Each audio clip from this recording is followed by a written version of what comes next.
Anti-racist culture does not exist among white people. White people got to start getting together specifically around race. White accountability groups are really helpful. There's a period of deep shame for being white.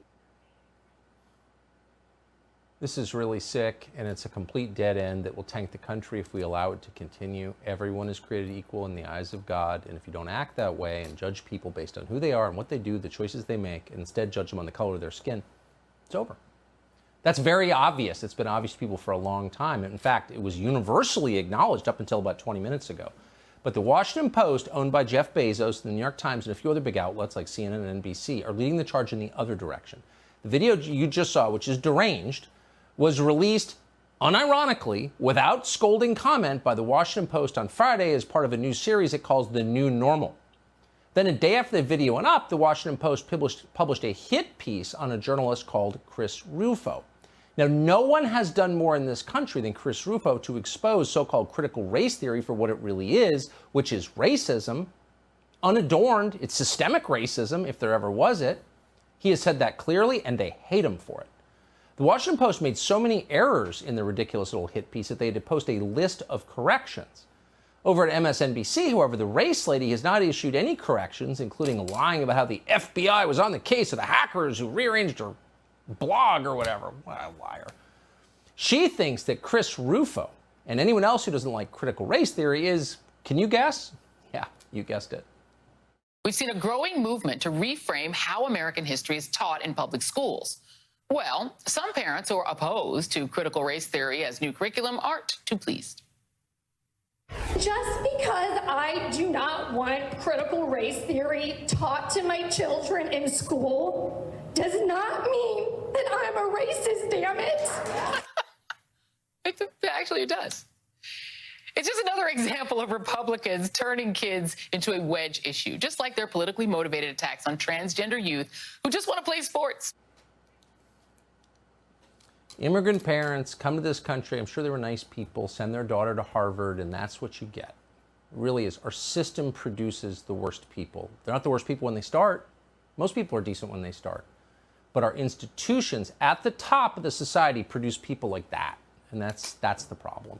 She went on to say that Chris RUFO was only disagreeing with her because he wanted to get on her show. Quote, "This is a weirdly aggressive way to get yourself on TV, Christopher. Why not just contact my booking producers like a normal person rather than going through with the white man demands option?" What a bigot she is, and an unhappy person. My word.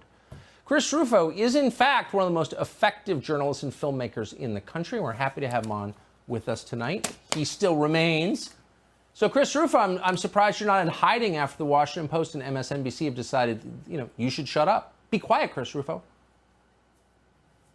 Yeah, absolutely not. No, I'm eating his pieces for breakfast. It's really not fazing me at all. I'm laser focused on my mission. And the fact is that the Washington Post spent 3 weeks. They deployed 2 reporters trying to attack me, trying to undermine me. It backfired spectacularly. They had to retract or add 6 paragraphs in the story. They had to reverse one of their key accusations against me. They admitted to fabricating a timeline of events that was key to their story. And then they really couldn't provide any evidence when I challenged them, claiming that they didn't have an audio recording or a transcript of the quotations they used and had falsified. So it doesn't bother me one bit. I think it really shows that we're having an impact. We've woken up millions of parents to the dangers of critical race theory. They're now starting to take action in school boards across the country. And these neo-racist bigots are starting to get worried.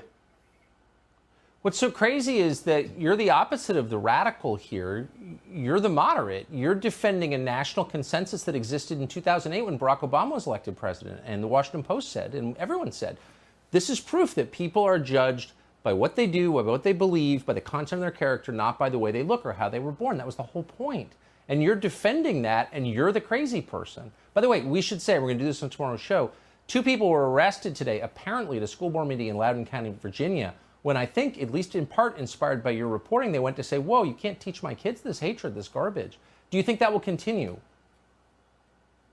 Yeah, it's absolutely going to continue. We're seeing it around the country. And I think it's really important for viewers to understand the difference between equality and equity, which is really what we're talking about here. Equality is the idea that everyone is created equal, that everyone should have equal protection under the law. But equity, this idea that sounds good, it sounds soft and fuzzy, actually means something totally different. It means that they're trying to divide the country into competing racial groups. They're using active racial discrimination, which they call anti-racist discrimination, to try to achieve equality of outcomes. And listen, regimes in the 20th century tried this approach of equity. It left body counts in the tens of millions, and we shouldn't try it here. There's no chance that this will succeed, and we have to know exactly where it's starting, which is in our schools.